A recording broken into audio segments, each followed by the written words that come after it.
ঈদের আনন্দকে বর্ণিল করতে সবার প্রথম পছন্দ ঘোরাঘুরি। পরিবার, আত্মীয় স্বজন কিংবা বন্ধু বান্ধবের সঙ্গে সবাই ছুটছে বিভিন্ন বিনোদন পার্কে। ঈদে দর্শনার্থীদের উপচে পড়া ভিড় পঞ্চগড়ের একমাত্র বিনোদন পার্ক হিমালয়ে।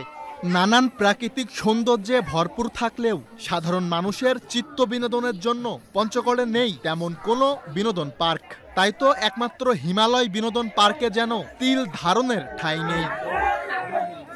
পঞ্চগড় জেলা শহর থেকে 2 কিলোমিটার দূরে তালমা নদীর কোল ঘেঁষে অবস্থিত হিমালয় পার্ক। 23 বিঘা জায়গার উপর নির্মিত এ পার্কই পঞ্চগড়ের বিনোদন প্রেমী মানুষের আনন্দের উৎস। ঈদ উৎসবে বাড়তি মাত্রা যোগ করতে এখানে সব বয়সী মানুষের উপচে পড়া ভিড়। খুব ভালো লাগলো, মেয়েকে নিয়ে ঘুরতে এসেছি, মেয়ের বাবাও এসেছে, খুব মজা করতেছি। রাইডগুলোর মধ্যে আছে অনেক রকমের বিনোদন, দেখে এবং ঘুরে অনেক মজা পেলাম। ঘুরতে আসছি পুরো ফ্যামিলি, তো অনেক রাইডে উঠে অনেক ভালো লাগলো।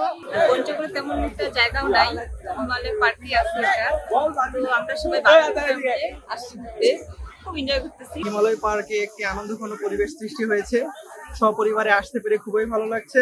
হিমালয় পার্কে রয়েছে বিনোদনের নানান ব্যবস্থা। ঘুরতে এসে কেউ যেন অপ্রীতিকর ঘটনার শিকার না হন সে বিষয়ে তৎপর পার্ক কর্তৃপক্ষ। এখানে আমরা বড়দের জন্য যেমন রাইডসের ব্যবস্থা করছি, ছোটদের জন্য রাইডসের ব্যবস্থা আছে, নতুন কিছু রাইড সংযোজন করা হয়েছে। আপনাদের সহযোগিতা পাইলে অবশ্য আমরা আরও রাইডস বাড়াবো। এখানে সার্বিক নিরাপত্তার জন্য সিসি ক্যামেরার ব্যবস্থা রয়েছে এবং নিরাপত্তা কর্মী, আমাদের ভলেন্টিয়ার রয়েছে। আপনাদের কাছে আমরা আহ্বান করছি, আপনারা ঈদ উপভোগ করার জন্য আমাদের হিমালয় বিনোদন পার্কে আসেন। সাধারণ মানুষকে সুস্থ ধারার বিনোদন দিতে পঞ্চগড়ে এ ধরনের বিনোদন পার্ক আরও গড়ে উঠবে এমনটাই প্রত্যাশা ঘুরতে আসা দর্শনার্থীদের। সুলাইমান কবির, চ্যানেল এস নিউজ ডেস্ক।